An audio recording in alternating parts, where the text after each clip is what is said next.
Good afternoon, ladies and gentlemen, Gyle here, and welcome back to another Supreme Commander epic on this beautiful, quite frankly, beautiful, sunny spring afternoon here in the UK. Why on earth you'd be indoors listening to me prattle on a day like this, it's beyond me, quite frankly. But whatever the reason is, I don't know, maybe you're not fortunate enough to live anywhere near me and enjoy this weather, or in fact you have perhaps some hay fever problem which keeps you permanently confined indoors. Or maybe you're a little bit deranged and believe there's some strange government conspiracy centered around sunscreen. Whatever the issue might be, for the next hour I shall endeavor to entertain you, because it is Epicosity Day today, so of course the replay, or game time I should say, shall run at least an hour. The actual video might be different depending on what speed we run it at, which of course shall in turn depend on how much action there is, but we shall see how it develops as things go on. First of all, quick message going out to the community on behalf of my good friend RK4000. For those of you who don't know who he is, he's a member of the modding community here at FAF, and he's been working on some graphical enhancements to the game, namely an explosion mod, basically trying to give all of the races their own faction-specific explosions and animations and colours and all that kind of jazz. Yeah, just trying to spice up the game a little bit, bring it into the current decade. He is, however, finding it very difficult indeed to find people to test it and therefore give him feedback on what they think. If you feel like you'd like to help the guy out, which I'm sure you will, you can find a link. No, you can find the mod in the mod vault. Just type in RK explosion mod. Yeah, that should pick it up fine. I'll also put a link in the description below this video to the forum thread so you can have a read up all about it. And if it's not there by the time you come to watch this video, you know what to do. You just say, "Gyle, you're such a cretin, there's no thing there," and you go, "Man, that's really rude," and then you go, "I know, but that's," and then things get done. That's generally how things work here at Gylecast. And hopefully get enough people playing it, you know, we'll be able to get some decent replays going. And maybe throw one or two up on one of the channels, get a game casted, and increase the exposure even more. It might eventually become a permanent feature of FAF. Who knows? We'll see how things go. Anyway, on to today's game. Like I said, it's going to be an epic, and it's going to be a ladder match, which is all going to go down on Twin Rivers. So let's go on over to the game zone and see how these guys are going to get on. All phenomenally familiar with Twin Rivers. We've seen it 15 trillion times by now. But let's take a look at our players down here. In the bottom left, in the blue corner, it's none other than my good friend and fellow caster, TA4Life. He's chosen wisely today. He's gone the very noble, the very attractive, and the very sexually aggressive family show Gyle. I don't know what that's about. Opening first land, going second air, then third and fourth land. And his opponent up here at the top right, in the red corner, it's none other than the 2014, the 2013, and the 2012 most casted player here at Gylecast. I'm not doing it on purpose, I swear to God. It's Yarma. People are going to get so annoyed. It's literally, he's just plays more games than anyone else. Like every other ladder match that gets sent in, he seems to be starring in it. He's just playing a lot of games, and that's why he keeps showing up. It looks like I'm promoting favoritism, but I'm really not. Anyway, he's going cyber in, as we said, opening first land, second air, and third and fourth land. So identical openings here from these two players, and neither player looking too aggressive. We haven't got any super early lab play coming out from either sides here. A couple of scouts going up to the central reservation for TA4Life. We are getting now a few Mantis on the field and a few strikers as well, but they look predominantly defensive, at least for the moment. They might well be making a... No, I'm talking garbage. They are moving north, indeed. But nothing incredibly early. No killer blow that's going to be picking off engineers inside the first minute or so. That's basically what I mean. We have now got a Mantis bearing down, though, on one of the scouts up by the central reservation. TA4Life spots that and then decides not to continue running and allows the Mantis to catch him. Up, down he goes. But the first bomber that's out for TF is TF, and TA4Life is going to be able to pick up one engineer and another one at the back. Very nice micro indeed from TA with the notoriously uncooperative UEF bomber. 3 engineers down. Very nice work indeed. That's completely stalled the expansion in the rear position there for Yarma Dharma, and Yarma Dharma tries to get an early interceptor to finish that bomber off.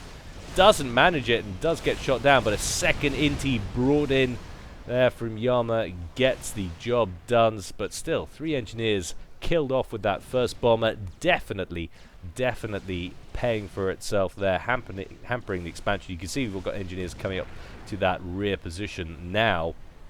But that all this time is going on. These are more redundant or unused mexes, less mass going to Yarma Dharma's coffers. You can see that's actually coming out now, 27 mass to 21 at the moment in favor of TA4Life, but that might change soon. We've got a little bit of a run by down the riverbanks from Yarma Dharma.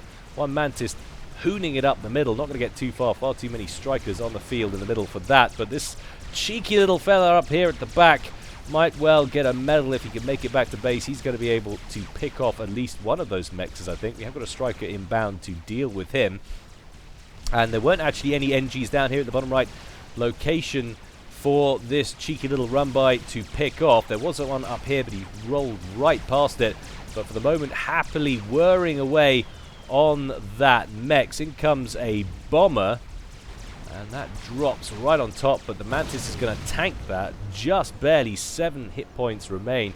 And keeps it alive long enough to finish off that mex. Meanwhile, the Mantis up here is finally destroyed. No medal for him, but he does manage to complete his mission.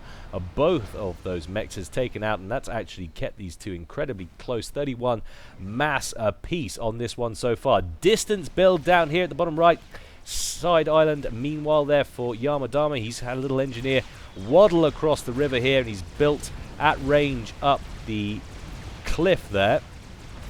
TA4Life got his ACU in amongst the units, trying to chase down some more Mantis that have forced their way into the rear sections of his base there. Not going to have much luck bearing down on that with the ACU, but we have got a drop here for TA4Life. He's going for the top left side island. Not a bad decision, if I do say so myself. He's definitely, for the moment, lost out, or at least lost the advantage on the bottom right. Yarma Dharma getting established there as we speak, producing more build capacity so he can cement that lead. We've got another transport, though, with 2 engineers on board, so TA4Life going to make a play for this island. This could be quite interesting and indeed crucial. If TA4Life can force Yarma Dharma off this, it'll be very interesting indeed. It's all going to come down, of course, to what gets built by TA.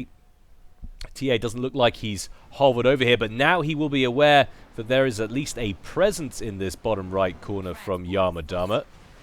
Down go the 2 engineers to keep an eye on what he's going to build here. It's going to be a little bit of a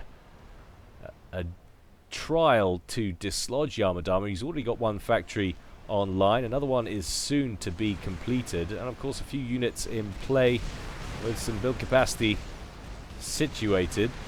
Definitely come back to that one in a sec. Yarma Dharma's brought his ACU forward initially, but seems to be backing up now, returning towards base. We've got some jesters out from Yarma Dharma as well.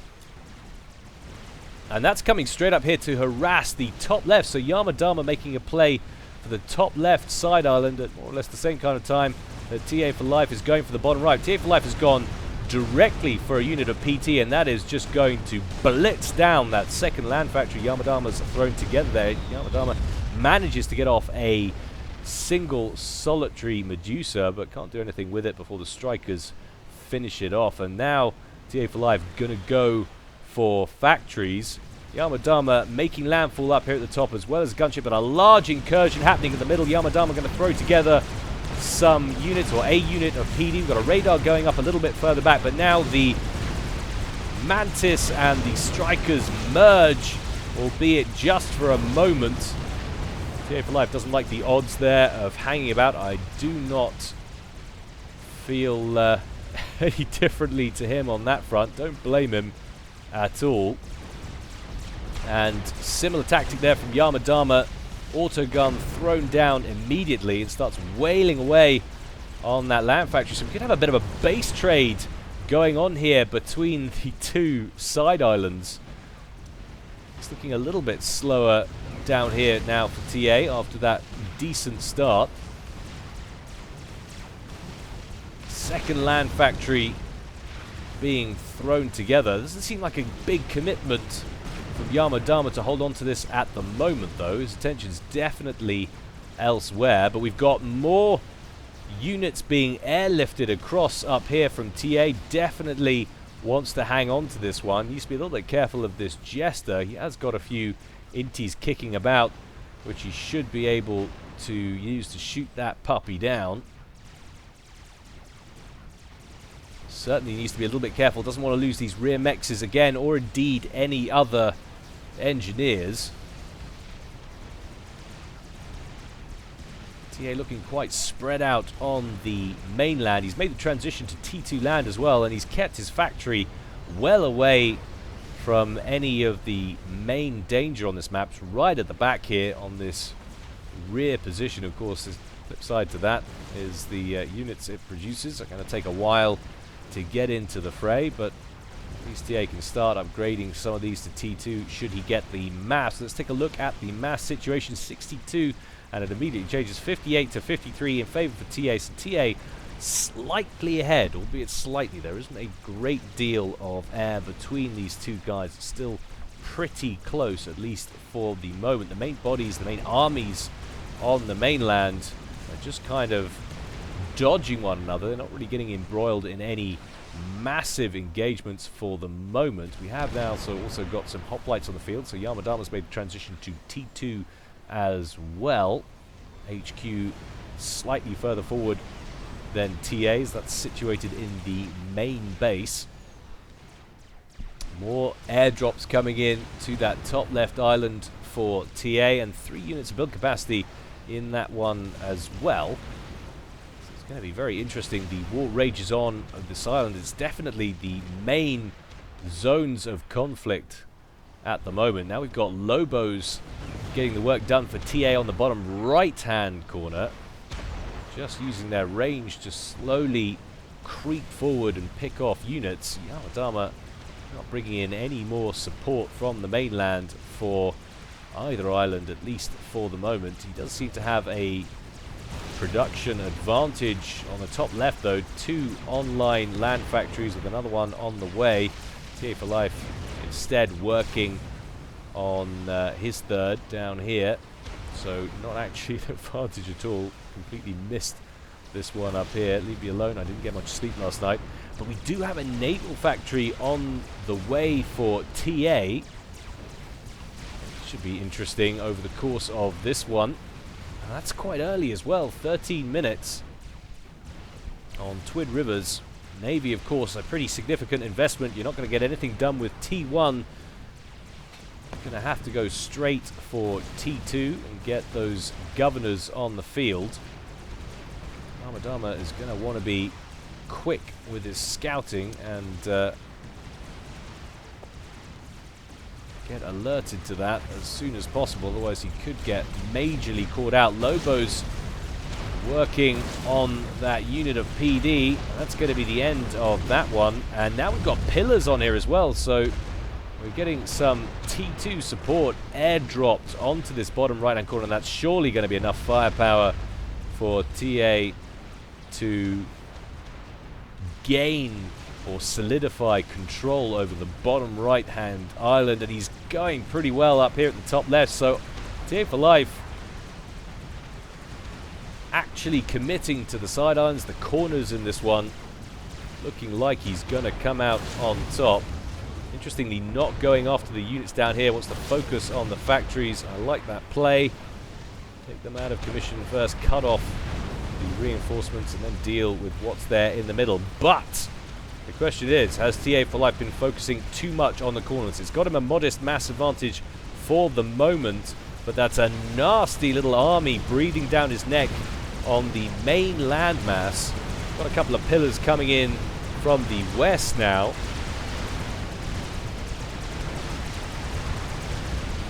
But a dense body of Mantis and, of course, hoplites up front.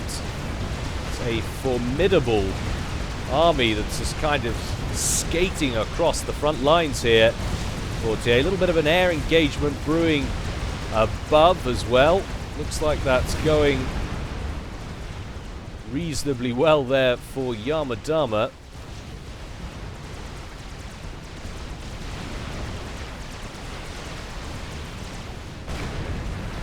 Interesting. Yarma Dharma not going to press with this body of troops, looking like it wants to just scoot across the front here and potentially make its way further up. I'm talking absolute garbage again, heading south instead, just trying to keep distance between himself and this body of T1 predominantly that has emerged in about the last 30 seconds or so. I think he's going to be surrounded and eradicated anyway. It probably would have made more sense just to beeline into the center of TA's base. But look at these two side islands now, firmly under TA4Life's control. Coming up to 16 minutes gone in this one. We've got 73 to 71, actually in favor of Yarma Dharma though, but Yarma Dharma is going to be behind on map control with those two side islands now under TA4Life's control. So he's going to have to work hard to stay in this one on the eco side of things unless he makes a play for those side islands. But things going pretty well in the center. TA4Life has finished that naval factory, but not currently as yet upgrading it to T2. So it's a plan for the future, but for the moment just producing build capacity out of it. And now we've got a cheeky little drop up the eastern edge of the map. That looks like a mixture of some pillars and some T1 on there. Probably some strikers going to come in and nestle down next to those two rear mexes. Landfall made. And Yarma Dharma immediately dispatches units at the center of his base to deal with that threat. He is going to lose both of those mexes, but only T1. Not a tremendous difficulty for him. Meanwhile, those newly produced units of build capacity there just getting cut down by a couple of jesters hovering in the area. And does Yarma Dharma actually have air superiority for the moment? It looks like he might. What have we got on the field? We've got 17 interceptors for Yarma Dharma and 17 for TA4Life, who's now sending them up there to deal with that jester threat. So apart from the jesters themselves, looks like an entirely even match in terms of air power between these two. Not pass enough to blap those jesters out of the sky, or at least the first one.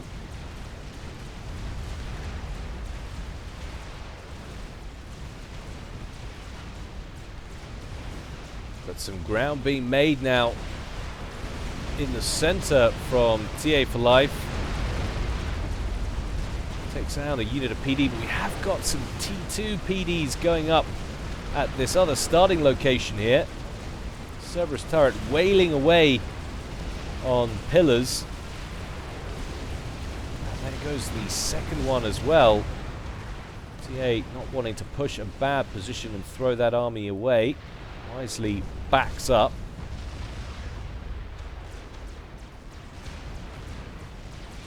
These Vipers stinging TA4Life at range from this other body of troops as he backs up towards this shield gen. You can see another triad going down there, but these look like buzzkills that we've got queued up here for TA4Life. Concerned about that mobile missile launcher spam. Wants to secure this position. We're now looking at 87, scratch that, 96 to 70 in favor for TA. Things definitely going his way for the moment. Another drop coming in around the back, and TA looks like he's going to be successful in making landfall, but he's going to drop off a whole bunch of build capacity in a very ill-advised position. That definitely wasn't well thought out. Up! And the Medusa shell lands on top of the transport as it's trying to take off and get out of there. But that looked like a cheeky little attempt at a proxy build. Another drop down here at the edge. However, we've got a little bit of defense being thrown up this time. Some tracers wailing away on that transport. Not enough, though, to prevent it from depositing the troops on the ground. And that could be another couple of dead mexes at the back there. TA4Life trying to find an avenue of attack that doesn't involve getting beats from all of these Cerberus turrets that are popping up at this other starting location.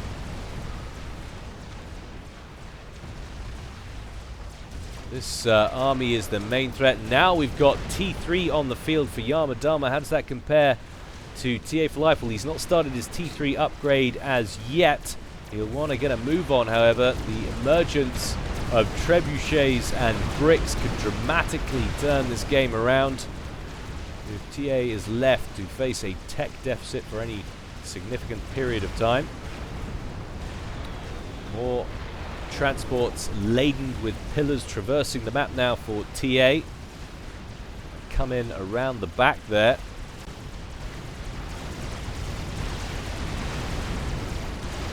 I think it's fair to say this northwestern army for TA's probably had its day, down to just 4 pillars.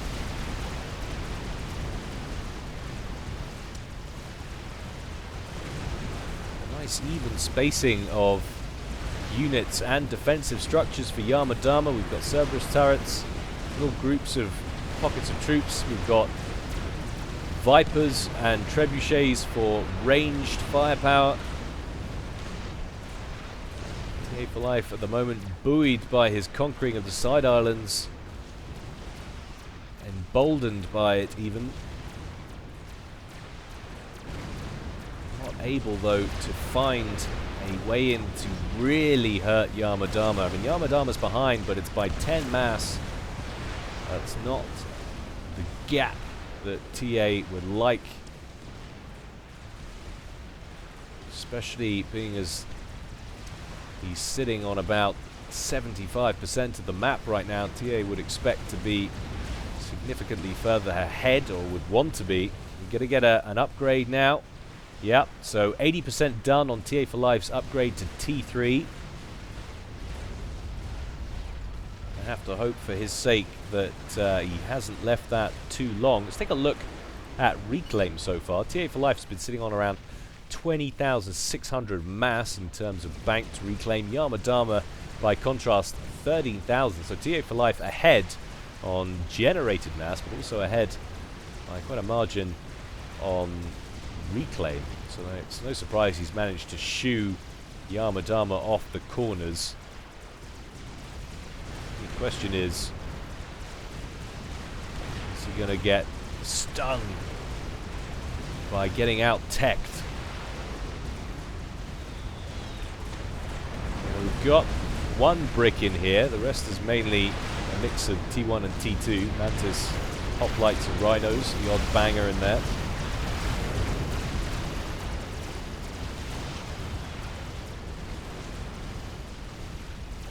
A lot of build capacity. This is interesting. So we have finally got that upgrade going on for TA. You see, he knows he's ahead, but I'm wondering if he could see what we could see in terms of mass, whether he would have gone ahead for that, because this is concerning the way things are going, or not really going, in the center for TA. It's very stagnant. TA is not making that much ground, and indeed faces a threat when it comes to range. This forward position could now get engaged.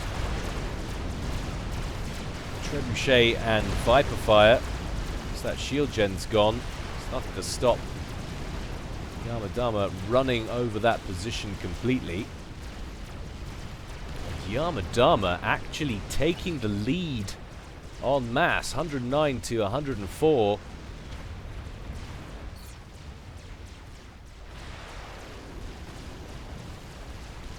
We're starting to get an investment into T2 Navy for TA4Life, and the reason I'm concerned about this is not only the fact that Yarma Dharma has managed to retain a competitive edge with TA for this in terms of eco, despite the loss of map control, but all of the mass that goes into those ships, it's mass that can't be spent on Percival's, which I think he's going to need. We've got one Percy on the field now trying to maneuver itself into a position that's going to be able to deal with these forces. His main concern are going to be these bricks up here at the back.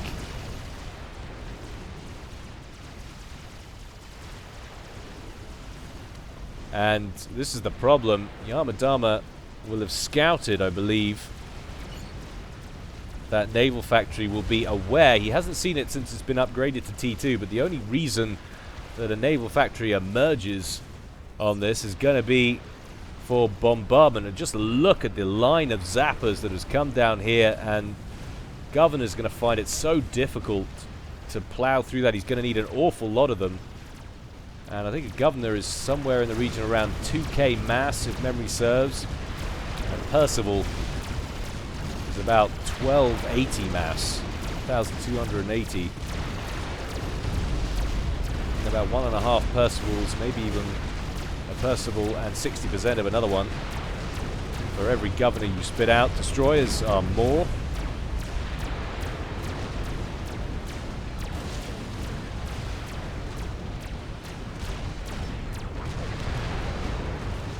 TA's actually behind on eco. This is astonishing work from Yarma Dharma. He's not overextended. He's focused on upgrading core mass, and it just shows you on a map, actually, like Twin Rivers. Map control is important on any map, but it's not always the only thing that wins games. You've got so much mass in your own territory. If you upgrade that more quickly and more efficiently than your opponent can around a larger territory, then you can actually find yourself in top. And that's what we're looking at right now. Yarma Dharma sitting on 113 against TA4Life's 99. We are getting some TAC missiles being fired in as well, but Yarma Dharma is just zappered out the wazoo. We've got so many zappers everywhere. And we've got another naval factory going down here. This is going to be yet more expenditure for TA.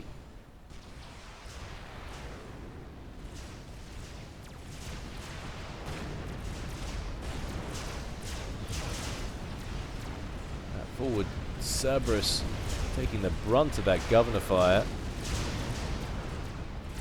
Every now and again, one missile connecting, but it's never going to do any damage, especially not to this area here that's pretty heavily, I say heavily, got a couple of shields around it, but heavily for this stage in the game.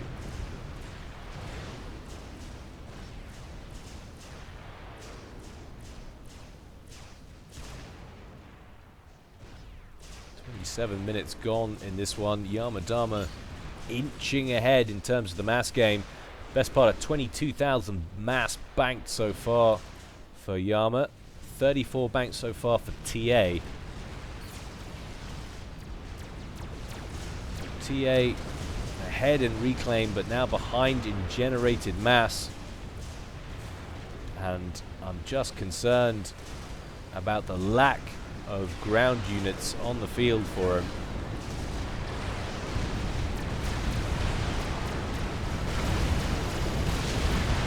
Yeah, emerging from that forward position.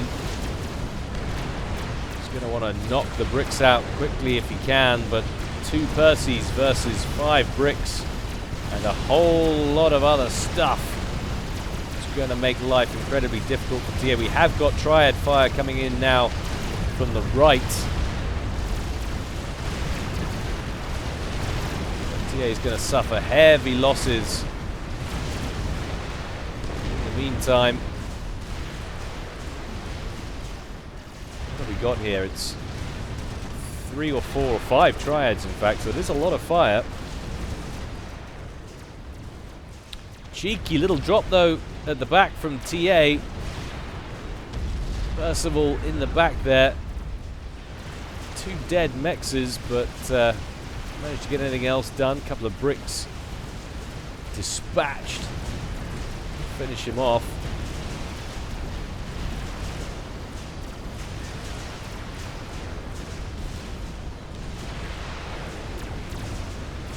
Dharma content every time just to retreat and allow Vipers and Reducers to tap away at those Percys.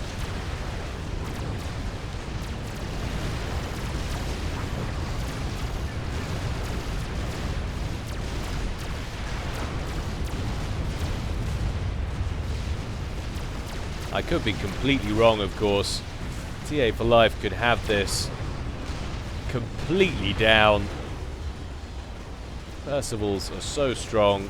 He's lying on that cheeky little trebuchet squirreled in behind the rock here, but that gets blapped by a pillar.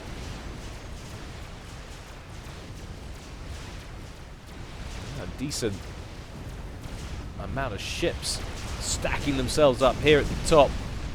Of course, it's going to be possible to take from the air now. 3 cruisers, an awful lot of surface-to-air firepower there.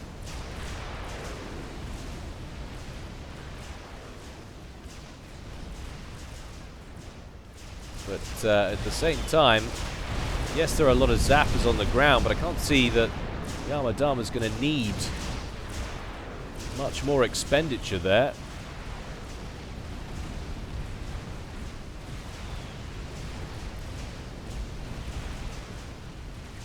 Attack missile inbound.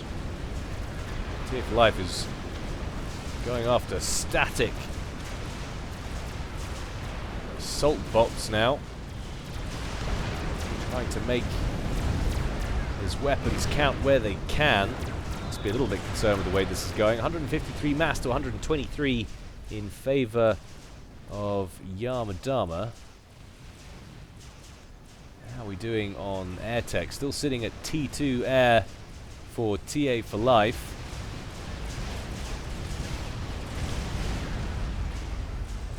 And no idea if we've got any tech at all for Yarma Dharma. We have got a crab queued up though. Yarma Dharma also throwing an upgrade on his comm there.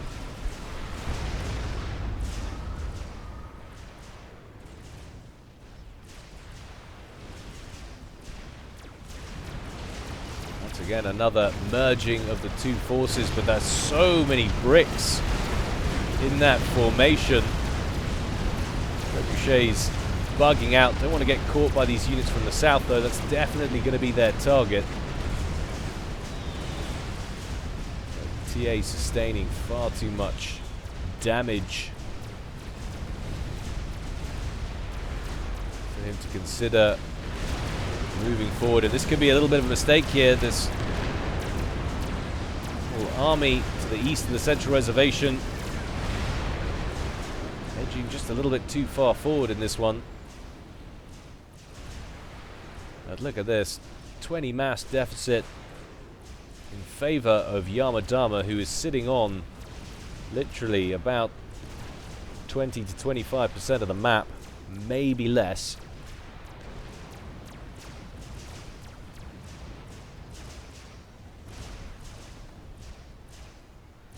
Now, the only way TA4Life is going to be able to break this, really, realistically, I think, is for him to upgrade to T3 and get some battleships on the case, but that's incredibly costly, and battleships are even worse when it comes, of course, to expenditure. We're talking about 9,000 mass for a summit. That's a lot of Percivals. That's probably about 7 odd Percivals right there for every single battleship, and that makes a real difference, especially if you're fighting from behind in terms of eco, which TA4Life is. 54 going on 55,000 bank for TA4Life so far in reclaim versus 34, so TA4Life still being much more efficient on the reclaim side of things.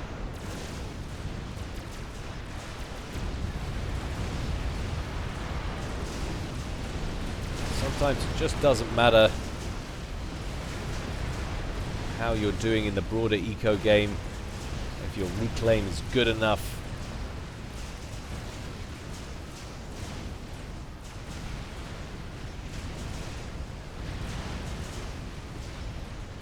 and Now we've even got T2 and Navy emerging in the other river, but this is cheeky, of course. The bricks have torpedoes. They don't do a lot of damage, but over time, it's going to cause a headache to your cruisers. Crews, of course, completely unable to defend themselves against a submerged torpedo-wielding brick. Or firing. Sure, it would look like a brick wielding a torpedo.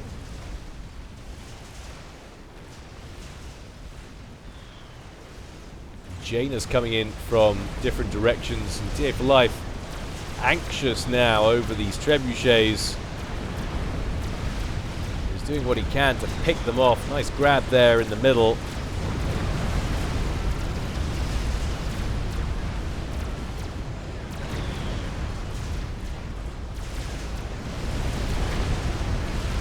But not getting the drop right every time. Aircraft have always misbehaved in SUBCOM, sometimes to varying degrees. And look at that, missing every time.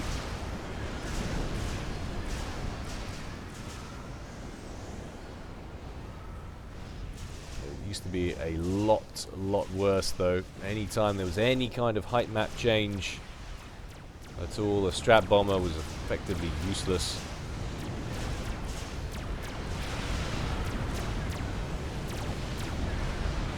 Run, Mr. Percival, run!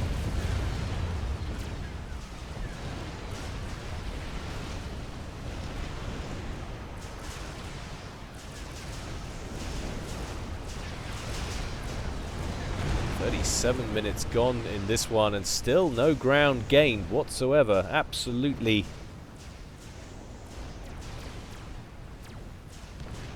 stationary in terms of progress, but well, I've said that. Maybe ground is being gained. We've got 3 bricks in the water for Yarma Dharma, chasing off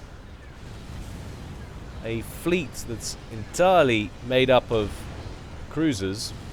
And of course, now we've got Coopers on the way, torpedo boats, and that's going to force yet more investment for TA with units that, well, aren't really going to be any good at hurting Yarma Dharma.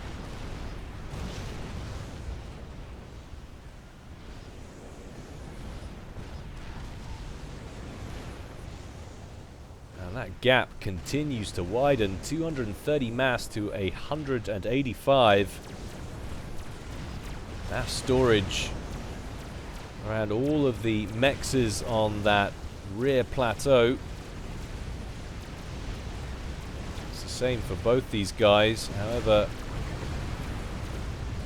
Dharma doing a little bit better, I suspect, with the number of T3 mexes he's got littered about the place. But now ground being made west of the central reservation here from Yarma Dharma. Janus's and T1 bombers coming in over the top.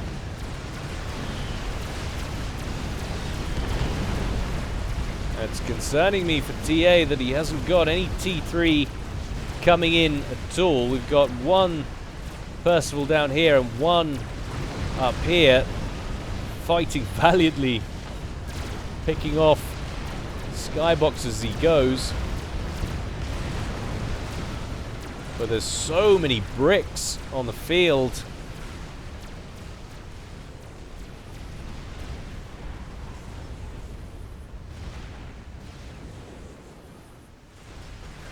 This forward position, well stocked as it is with Percival's, is under tremendous pressure from these trebuchets back here. And for the moment, TA devoid of any real weapon to deal with them, but a lovely little drop over here in the east. Looks to be about 9 Percivals making landfall right at the edge of Yarma Dharma's base, but also at the same time Yarma Dharma making entry into TA4Life's base. We're going to have to keep track of these 2 theaters simultaneously as we got a split screen. That's a lot of damage that can be affected by either that number of bricks or Percivals. We've got strap bombers coming overhead from TA4Life, so he's made the transition to T3 air. but it's the trebuchet fire from Yarma Dharma that's dealing most effectively with those Percivals. We've also got T3 air now from Yarma Dharma, and they were closing in on that air factory. But look at that, all of the core mechs down for TA. 4 of those factories, the 4 original factories that were produced.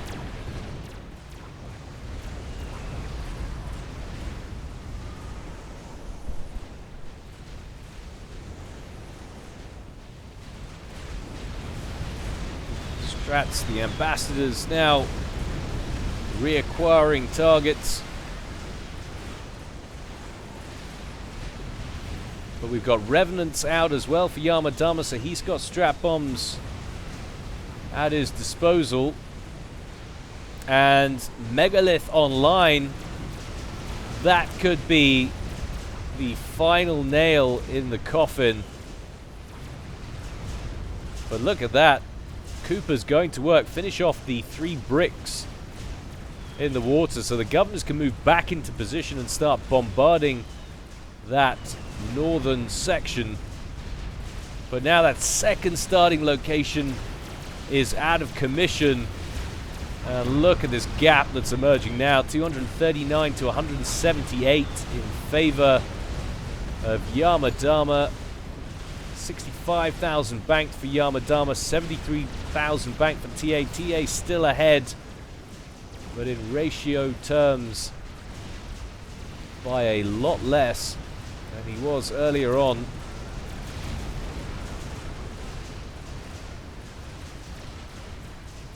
TA needs to get back on these points and pick that mass back up.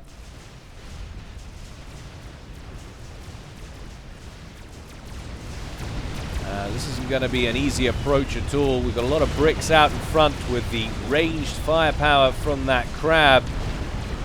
It's no wonder TA doesn't fancy it, turning those Percivals around and giving up ground.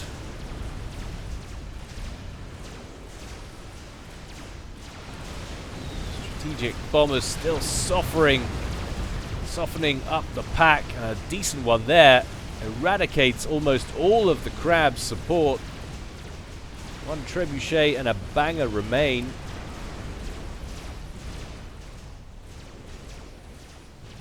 And we have indeed got an upgrade on that naval factory to T3 on the way. So TA deciding that the only way he's going to be able to stage a comeback is to make that navy work for him. He's invested too much now. He needs to get a battleship on the scene. It's all going to come down to whether he can hold Yarma Dharma's advance up the middle while he can get enough of them on the field. Oh, an annoying rank of veterancy there. Keeps the crab alive, and yet more Percivals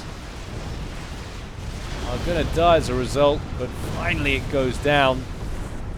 And the positioning, well, it's all right for TA, I suppose. You can see the engineers swarming in on that location. Yarma Dharma's going to want to try and regain that little bit of ground, prevent TA from harvesting that wreck. And yeah, there we go. Summit 10% complete. That's the only way he's going to be able to break through this combination of shield and TMD. He wants to eradicate those 4 T2 mexes, which should definitely be enough if he can do it to get back in front on master terms. But the question is, does he have enough time to get that done? This mass injection should help. Lots of engineers all around it, though. The question is, how much of the wreck are they going to be able to bank before they all get slaughtered from these bricks? See the difference that has made. All getting scooped up there. 107,000 mass banked so far compared to 80,000 for Yarma Dharma. So TA4Life pulls away again in terms of that. And TA4Life completes his RAS as well. And that again erodes the advantage that Yarma sitting on. It's incredibly close now in terms of eco once again. Just the most important thing for TA is ground-based firepower. He has to stall this perpetual attack that's coming down the middle from Yarma. And we've got another upgrade going on this naval factory down here as well, so he definitely wants to go dual battleship on both sides and pummel these two bases. Such a finely balanced game, this one so far. 68 going 69% done on that first summit.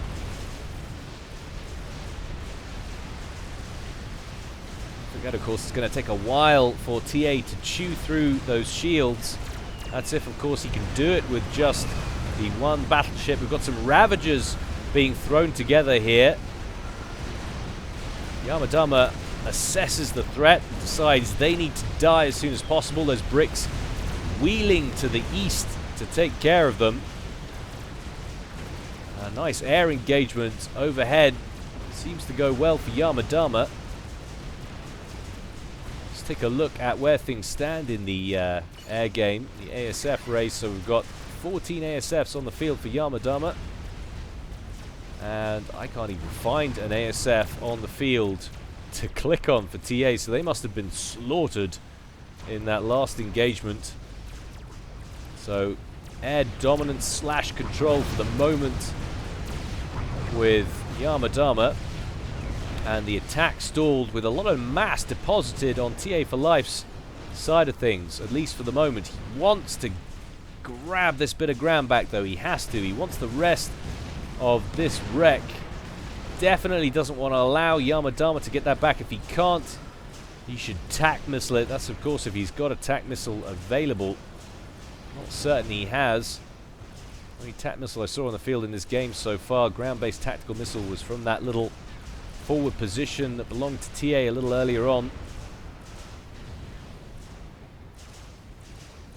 And Summit 99% complete. Of course, the production of those vessels is going to be draining TA's economy.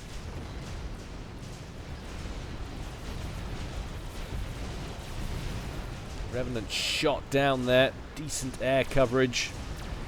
But look at this. There's a lot of build capacity. T2 nonetheless scooping up that mass nice and quickly. Starting to fill up Yarma's bar, and that's definitely bad news for TA4Life. He would have wanted to get his hands on that wreck so badly. He got a decent chunk of it. And another megalith inbound, and I'm not sure TA4Life's got enough to stop that.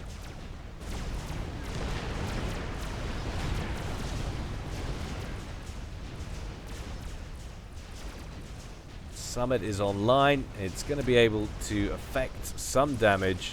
Surprising, actually, he can fire over the top of that rock. Doesn't look like it would make it, but Summit actually fires higher than you think, that firing arc. Look at that.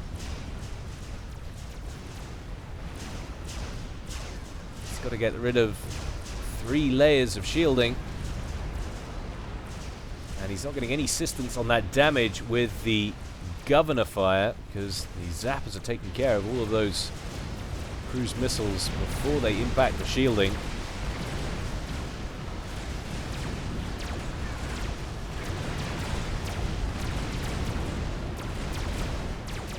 And this definitely does not look good.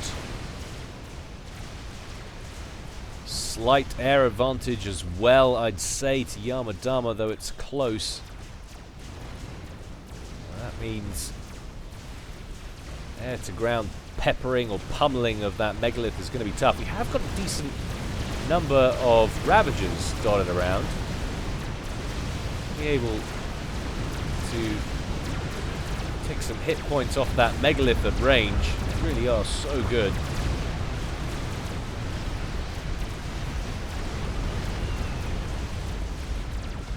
But I'm not sure that's the right decision. Ravagers switching up to the bricks down here. got to take care of that megalith, haven't you? Ah, but long-range trebuchet fire now landing on that heavy point defense. Cheeky brick coming in from the north as well. And look at this, TA4Life hasn't even had time to upgrade those mexes back to T2.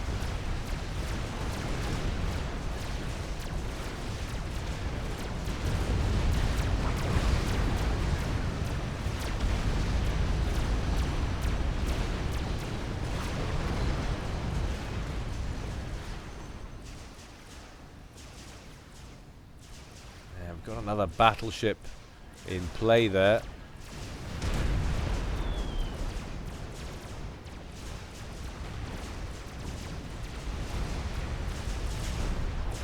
But look at that, shielding's holding up reasonably well for the moment.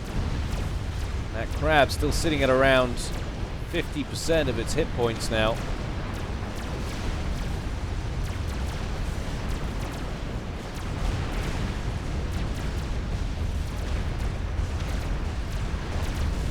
Yeah, trying to throw together some units of T1 PD, but it's definitely too little too late. I just don't see a way out of it for him. He's building strap bombers.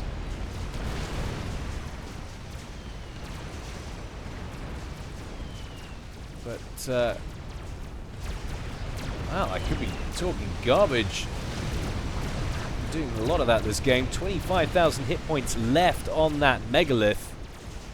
Surprised Yarma Dharma's not bringing in his ASFs to cover it. That's definitely in a good location for TA if he can pop it here.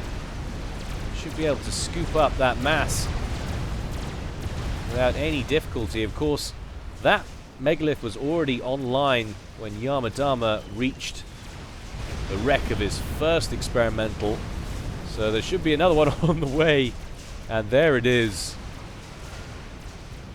And it actually looks like it wants to deal with the battleship, and it's going to be able to do that comfortably from the coastline if that summit isn't moved.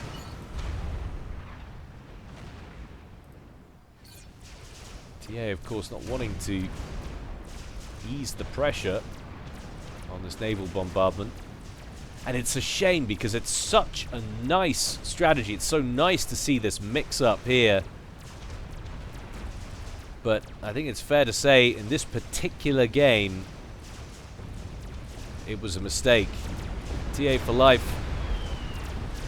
invested too much in Navy and didn't get to cause any damage.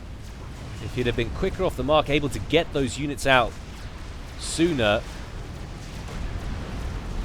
might have been able to cause some damage, but Yarma Dharma was just far too quick with the TMD. This actually might be a reprieve for TA. That megalith for the moment concerned with the Navy and not pressing another attack. Another air engagement over in the west. Strap bombers getting picked off by Yarma Dharma.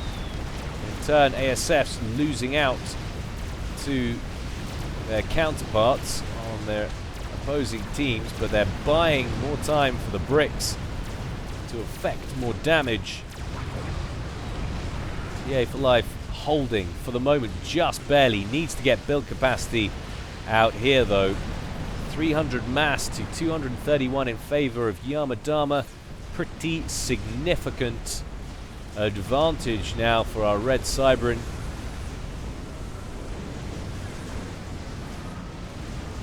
And still, the fortifications up here holding.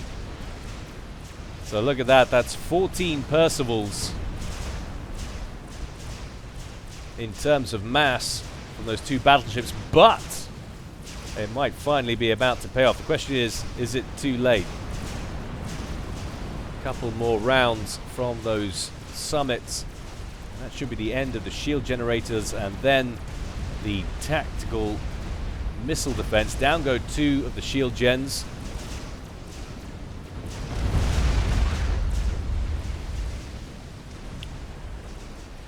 But has the cost been too high? Both starting locations up front for TA now under pressure. Only one remaining operational T1 mechs in his original core mass set. And two T1s in the other one. And look at this TAC missile battery he's got here. No doubt that's designed to counter any more crabs that might be coming his way. TA does finally dislodge this location, but he's lost the river down here thanks to the crab, and a bug now online as well. That's going to be very difficult for TA to deal with. He's dispatching ASFs, it looks like, or not. Looked like they were headed out his way. Purely on patrol, offering cover for the strap bombers while they deal with the bricks. Dharma situating units there, presumably just to defend against any intrepid engineers that might be trying to get out there and extract the mass from that wrecked crab.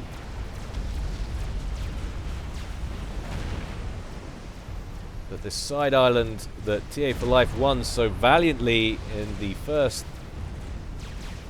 10 or 15 minutes of this one, now about to be expunged. One solitary summit left with, well, just 1,122 hit points left on the clock, being chased down by a megalith. One needs to tell him there is no escape up that way.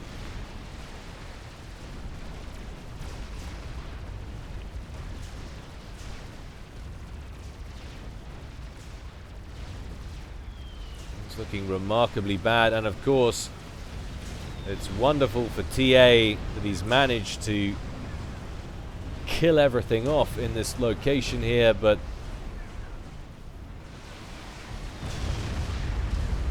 that is going to be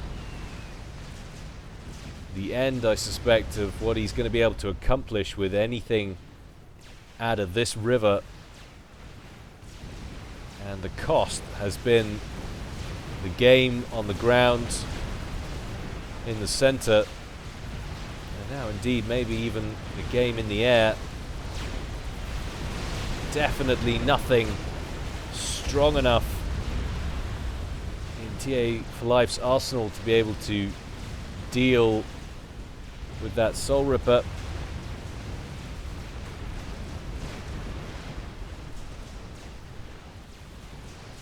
And now Yarma free to expand into that river down there.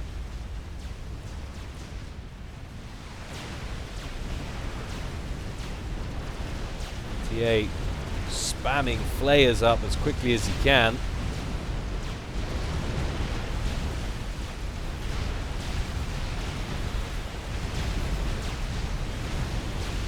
Now Soul Ripper seems to be targeting build capacity that's around TA4Life, maybe trying to acquire a little bit more veterancy. Where we're up to with that? Well, he's only up to the second rank, so potentially a lot more hit points to accrue.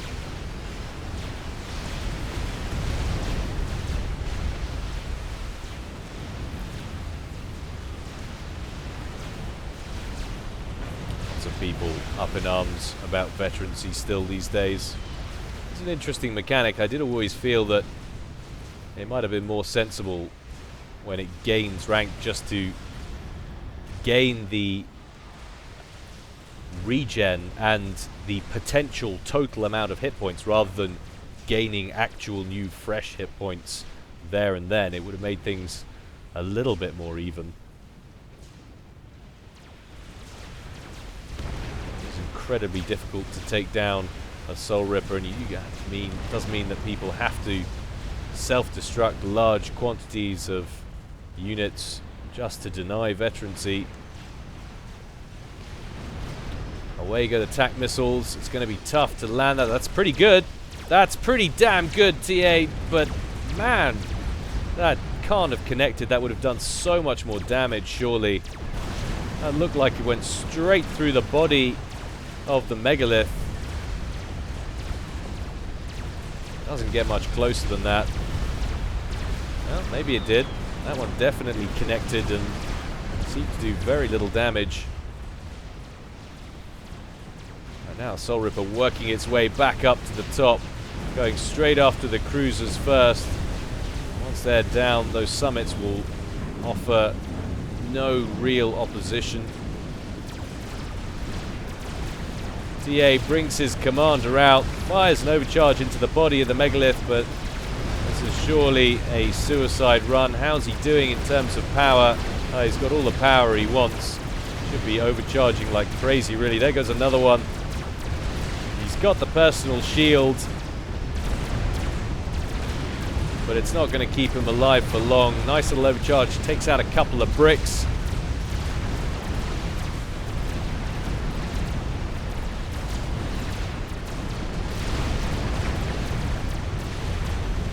Valiant, heroic stuff here at the end for TA.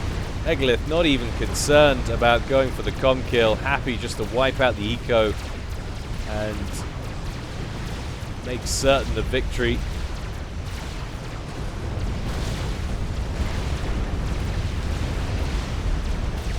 TA now down to a sum of 69 mass per tick.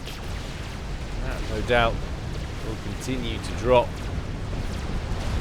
as this megalith blaps away. I love that one transport as well. Die, crab!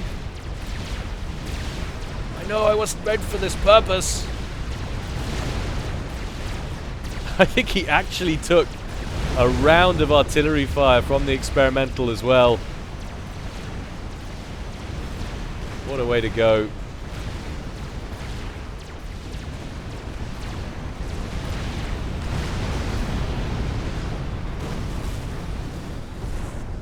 That's surely going to be the end. TA4Life calls out GG. The Yarma Dharma offers one in return. TA4Life self-destructs his comm after 1 hour and 3.5 minutes in that one. Hope you enjoyed that, guys. A very unusual game for a Twin Rivers. But as always, more to come from me in the future. In the meantime, guys, stay well and stay safe. This is Gyle, signing out.